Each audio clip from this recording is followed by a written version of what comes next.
Write an equation for the decay of potassium 42, a beta emitter. So we start by writing the symbol for potassium, which is going to be K, and we write the mass number and the top position where the mass number goes. Underneath the mass number, we'll need to write the atomic number of potassium. That can be found on the periodic table. It's the number 19. We know this is going to break down into a daughter nucleotide. We don't know which one, but it's going to emit a beta particle. We know that beta particles have no significant mass and a -1 charge. This is something that you'll need to know, plus some mystery compound. So let's see if we can figure out what this is. We've got 19, a charge of 19.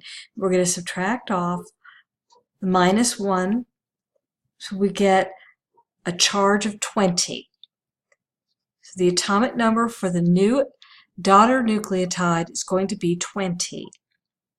And that's, we look on the periodic table, that'll be calcium.